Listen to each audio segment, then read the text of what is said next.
Welcome to this explainer. Today we're diving straight into an incredibly profound concept from the Bible.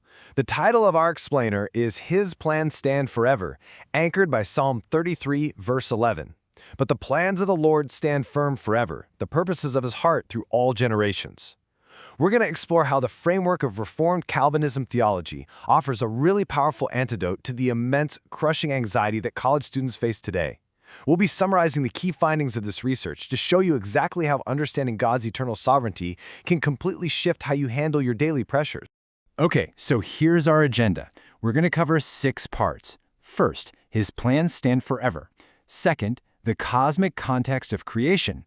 Third, the illusion of control. Fourth, human versus divine plans. Fifth, steps to release anxiety. And finally, choosing trust over anxiety. We're going to outline the big picture first, and then we'll dive right into the details. Let's jump into Section 1. His plans stand forever.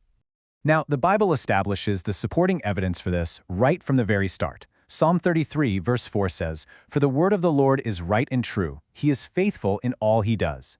You see, the text doesn't just demand blind faith, it actually points directly to the fundamental nature of the Lord. His word is right, His word is true. His absolute faithfulness is the bedrock evidence that proves we can actually trust His plans. If His word is the ultimate truth, then whatever He decrees is absolutely guaranteed to happen. Moving right along to Section 2, the cosmic context of creation. Before we dive into the specifics of your life, we need to provide some historical context for this topic. Tracing the historical scope derived straight from the text, we see an incredible timeline.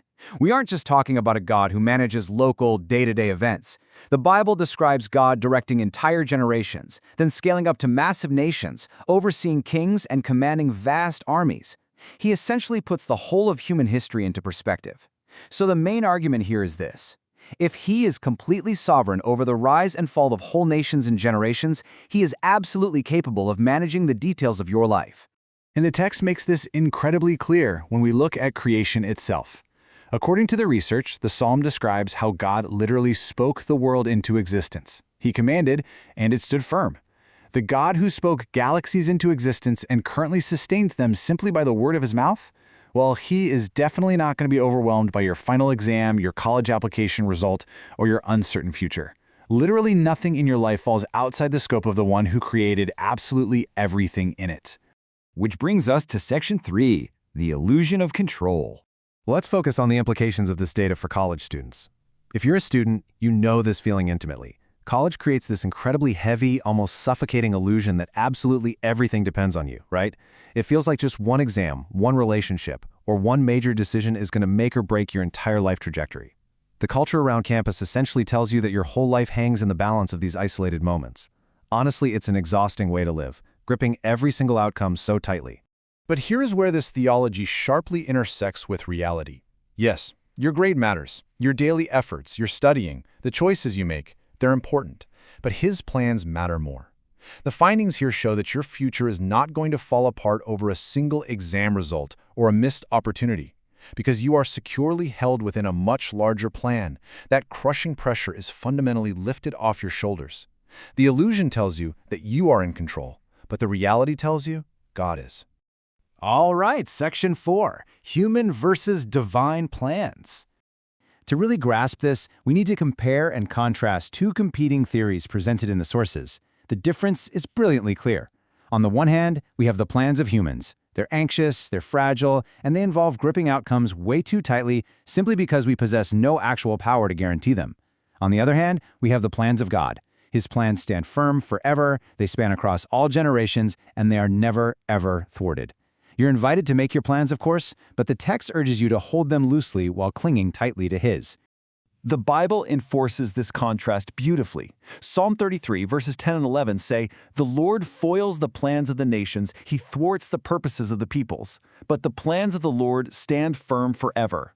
This is absolute proof that kings, armies, and massive human institutions are not the ultimate shapers of history. God is. His purposes completely override any human attempt to redirect the ultimate trajectory of history. Now for Section 5, steps to release anxiety. So what do we actually do with this? Let's explain the step-by-step process described in the document so you can take practical action today. Step 1. Before you even sit down to study, actively remind yourself that the God who made the stars is not anxious about your task. Step 2.